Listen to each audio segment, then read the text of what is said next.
Assalamualaikum warahmatullahi wabarakatuh. Kami dari kelompok 1 Teori Akuntansi kelas D akan mempresentasikan hasil kerja kelompok kami. Pengenalan teori akuntansi. Ada beberapa interpretasi terhadap teori dan praktik akuntansi. Yang pertama, akuntansi sebagai catatan historis. Teori ini menganggap akuntansi sebagai kegiatan pencatatan transaksi suatu perusahaan. Yang kedua, akuntansi sebagai bahasa. Secara teoritis, akuntansi sering dianggap bahasa karena manajemen harus mengkomunikasikan informasi kepada pihak lain seperti pemegang saham. Yang ketiga, akuntansi sebagai politik antar perusahaan. Sistem akuntansi merefleksikan dan mendukung nilai-nilai dan kebutuhan kelompok tertentu, khususnya dalam pengambilan keputusan. Yang keempat, penentuan standar akuntansi adalah proses politik. Standar akuntansi merupakan hasil dari proses politik, bukan efisiensi teknis. Yang kelima, akuntansi sebagai mitologi. Teori ini menganggap sistem akuntansi sebagai sumber-sumber yang bersifat sosial untuk mempertahankan mitos rasionalisasi. Yang keenam, akuntansi sebagai informasi komunikasi dan keputusan. Akuntansi ini memberi maksud bahwa sesuatu yang berorientasi tindakan. Yang ketujuh, akuntansi sebagai barang ekonomi. Menganggap akuntansi sebagai seperangkat informasi yang memiliki unsur biaya dan manfaat. Yang kedelapan, akuntansi sebagai komoditas sosial. Akuntansi dipandang mempengaruhi kesejahteraan atau kemakmuran kelompok tertentu dalam masyarakat. Kesembilan, akuntansi sebagai ideologi dan eksploitasi. Akuntansi dianggap sebagai ideologi dari masyarakat kapitalis yang menjembatani pemakaian teknik-teknik tertentu untuk kelompok elit. 10. Akuntansi sebagai klub sosial. Teori ini menganggap prinsip-prinsip standar dan masyarakat akuntansi muncul untuk mempromosikan tujuan kelompok tertentu. Apa yang dimaksud dengan teori? Teori sering dinamakan dengan hipotesis atau proposisi. Proposisi adalah kalimat indikatif atau pernyataan tentang konsep yang memiliki nilai kebenaran jika dikaitkan dengan fenomena, misal benar, salah, mungkin, benar, dan lain-lain. Jika proposisi dikaitkan dengan pengujian empiris, maka proposisi tersebut disebut hipotesis. Proposisi menurut jenisnya terdiri dari dua macam, yaitu proposisi a priori dan a proposisi a posteriori. Proposisi a priori adalah pernyataan yang nilai kebenarannya dapat ditentukan dengan penalaran murni atau dengan menganalisis dari kata-kata yang digunakan. Misalnya, 2 tambah 2 sama dengan 4, segitiga memiliki 3 sisi. Proposisi ini sering disebut proposisi analitik yang sering digunakan dalam matematika. Sedangkan proposisi a posteriori adalah pernyataan yang nilai kebenarannya hanya dapat ditentukan setelah diketahui adanya realitas di alam nyata. Misalnya, lampu lalu lintas menyala merah berarti berhenti. Proposisi ini sering disebut dengan proposisi sintetik atau empirik dan sering digunakan sebagai dasar penyusunan teori di bidang ilmu pengetahuan empirik seperti fisika. Salah satu definisi dari teori adalah sistem deduktif yang menyatakan berkurangnya unsur generalisasi. Breivik 1968 halaman 22 menyatakan teori ilmiah merupakan sistem deduktif di mana konsekuensi yang diobservasi secara logis mengikuti hubungan antara fakta yang diobservasi dengan seperangkat hipotesis dari sistem tersebut. Oleh karena itu, studi mengenai skenitif teori merupakan studi tentang sistem deduktif yang digunakan dalam teori tersebut. Definisi lainnya diajukan oleh Popper 1968 yang lebih menekankan pada sistem empiris dari teori dibandingkan komponen logika yang dikemukakan oleh Breivik. Teori adalah area yang digunakan untuk menangkap apa yang kita namakan dengan dunia, untuk merasionalkan dan menjelaskan. Perumusan teori. Pembentukan suatu teori umumnya berawal dari fenomena yang terjadi dalam kehidupan manusia.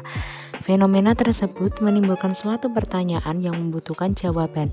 Jawaban tersebut terletak pada bidang yang sering disebut dengan epistemologi atau studi tentang penciptaan suatu pengetahuan. Akuntansi dapat dipandang sebagai social science atau proses pengukuran dan masalah teknis. Oleh karena itu, dalam mereview suatu teori ilmiah, masalah utamanya apakah menggunakan metode ilmiah atau scientific atau metode alamiah atau naturalistik interaktif. Pendekatan ilmiah lebih bersifat terstruktur dan terencana dalam hal perancangan risetnya, di mana masa lalu, hipotesis, dan teknik penelitiannya dinyatakan secara jelas. Metode alamiah menolak penggunaan prosedur yang berstruktur. Teori mungkin akan dihasilkan oleh peneliti tidak terkenal dan pasif. Peneliti tersebut mungkin tidak memiliki konsep-konsep sebelumnya terhadap masalah dan bentuk penelitian yang akan disajikan. Teori atas dasar pendekatan ini dengan sendirinya ditemukan tanpa melalui penelitian yang ditentukan sebelumnya. Sebagai bahasa, teori diekspresikan dalam bentuk bahasa baik yang bersifat verbal atau matematis. Pengembangan teori itu sendiri biasanya berasal dari abstraksi dunia tidak nyata atau imajinatif, yaitu yang terdapat dalam alam pikiran manusia. Namun agar abstraksi tersebut bermanfaat, teori akhirnya harusnya dihubungkan atau diwujudkan dalam dunia nyata. Sintaktik adalah studi tentang tata bahasa atau hubungan antar simbol dengan simbol. Unsur sintaktik dapat dianalisis dengan menggunakan metodologi analitik yang didasarkan pada silogisme yang memiliki seperangkat pernyataan dan konklusi. Contoh, pernyataan 1. Jika semua elektron memiliki unsur magnetis. Pernyataan 2. Dan partikel X tidak memiliki unsur magnetis. Konklusi, maka partikel X bukan suatu elektron. Semantik menunjukkan makna atau hubungan antar kata, tanda, atau simbol dengan objek yang ada di dunia nyata. Contoh, pernyataan 1. Semua aktiva dan rekening kontranya bersaldo debit. Pernyataan 2. Retur penjualan bukanlah rekening aktiva. Konklusi, retur penjualan bersaldo debit. Pernyataan pertama adalah salah dan aliran logika yang berawal dari pernyataan tidak valid. Oleh karena itu, tidak ada pernyataan jelas apakah rekening non-aktiva bersaldo debit atau kredit. Maka secara sintaktik, konklusi juga mengikuti pernyataan sebelumnya. Meski demikian, konklusi adalah benar bahwa retur penjualan bersaldo debit. B. Teori sebagai penalaran. 1. Pendekatan deduktif. Dalam pendekatan deduktif, tujuan merupakan bagian yang paling penting. Tujuan yang berbeda akan memerlukan struktur yang berbeda. Metode yang digunakan penalaran deduktif adalah metode aksioma atau matematika. Contoh deduksi dan induksi. Panel A deduksi dalam penilaian aktiva atas dasar nilai bersih yang dapat direalisasi. P1. Semua perusahaan harus menyajikan laporan keuangan yang memenuhi kebutuhan para pemakainya. P2. Semua pemakai laporan keuangan berkepentingan dengan masalah solvabilitas suatu perusahaan. K sama dengan P3. Semua perusahaan harus menyajikan laporan keuangan yang melaporkan solvabilitas suatu perusahaan. P4. Solvabilitas suatu perusahaan ditunjukkan oleh nilai bersih yang dapat direalisasikan atas aktiva. K. Semua perusahaan harus menyajikan aktiva dalam laporan keuangan atas dasar nilai yang dapat direalisasi. Induksi. P1. Perusahaan A dan B menilai aktiva berdasarkan pada nilai bersih yang dapat dapat direalisasi. P2. Perusahaan C, D, dan E menilai aktiva berdasarkan nilai bersih yang dapat direalisasi. K. Semua perusahaan menilai aktiva berdasarkan nilai bersih yang dapat direalisasi. Pendekatan induktif pada awalnya dikemukakan oleh filosofi Inggris Francis Bacon yang menghendaki agar penarikan kesimpulan didasarkan atas fakta-fakta yang konkret sebanyak mungkin. Sistem ini dipandang sebagai sistem berpikir yang paling baik pada abad pertengahan, yaitu cara induktif disebut juga sebagai dogmatif, artinya bersifat mempercayai begitu saja tanpa diteliti secara rasional. Berpikir induktif ialah suatu proses dalam berpikir yang berlangsung dari khusus menuju ke umum. Teori sebagai pembenaran. Dalam konteks ini, teori ini diartikan sebagai suatu penjelasan atau penalaran tentang fakta atau tindakan atau perbuatan yang merupakan praktik dalam kehidupan nyata. Teori berusaha untuk memberikan pembenaran terhadap praktik. Justifikasi di sini umumnya didasarkan pada kelogisan atau rasionalitas, perasaan, dan kejelasan. Dengan demikian, pihak yang menerima penjelasan dapat menilai apakah praktik tersebut benar atau salah. Teori sebagai penjelasan ilmiah.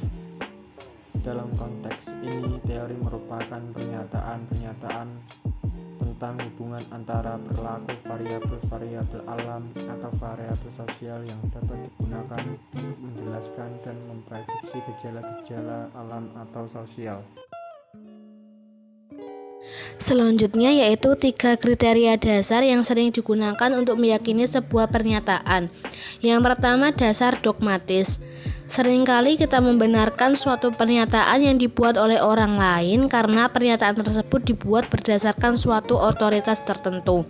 Contohnya ketika kita membaca koran dan percaya terhadap apa yang ditulis di koran tersebut.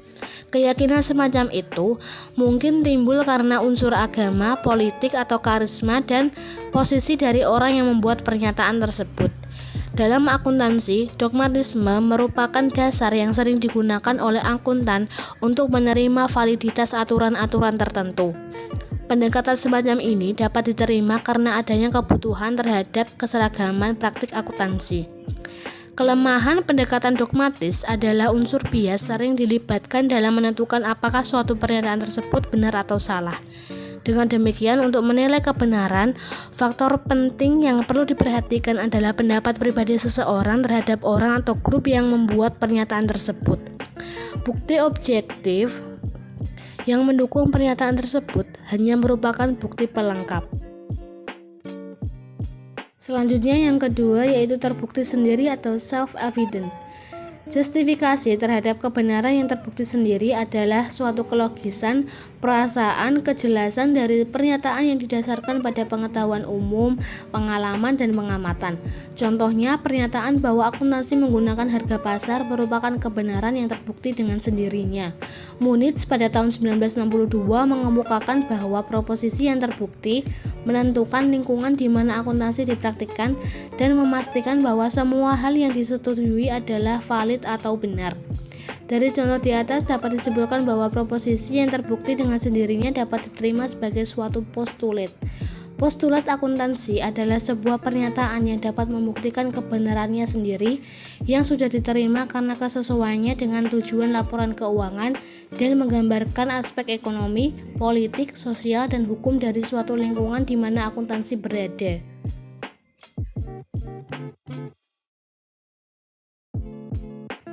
Selanjutnya, dasar ilmiah. Setiap unsur menghasilkan metode ilmiah yang berbeda dalam merumuskan atau mengembangkan suatu teori.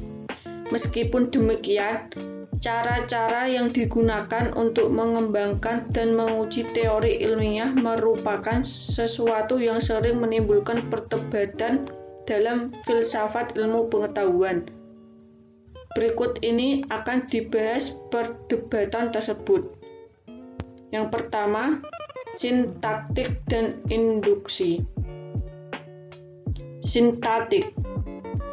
Suatu teori dapat dikelompokkan sebagai sintaktik apabila teori tersebut dapat dipastikan benar atau tidak benar dengan menggunakan logika atau penalaran tertentu. Pengujian terhadap aturan sintaktik merupakan dasar pengujian kebenaran teori tersebut. Induksi.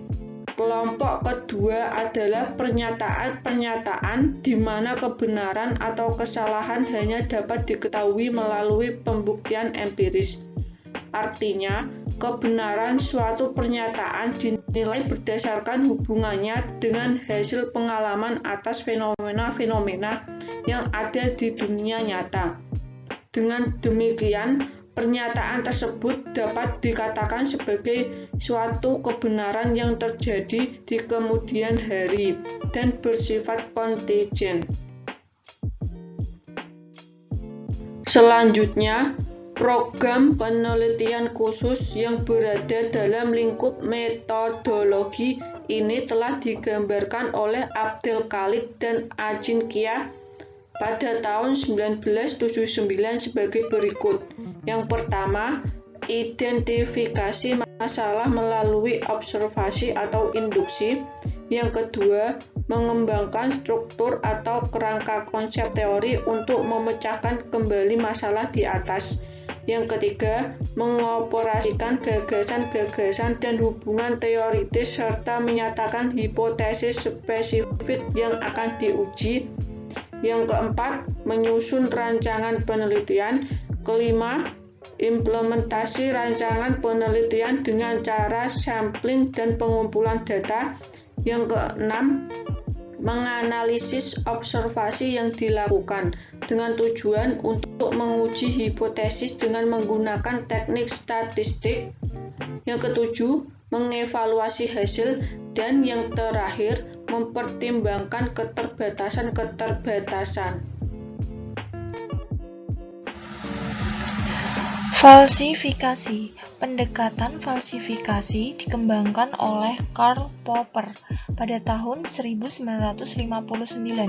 Menurut Popper, tujuan penelitian ilmiah adalah untuk membuktikan kesalahan atau falsifi hipotesis, bukan membuktikan kebenaran hipotesis tersebut. Kemudian, untuk paradigma dan revolusi, pendekatan ini dikembangkan oleh Thomas Kuhn pada tahun 1962. Ia mengatakan bahwa kemajuan pengetahuan bukan merupakan hasil evolusi, namun kemajuan pengetahuan merupakan hasil revolusi. Proses ini dimulai dari prescience, diikuti normal science, krisis, revolusi, new normal science, krisis baru, dan seterusnya.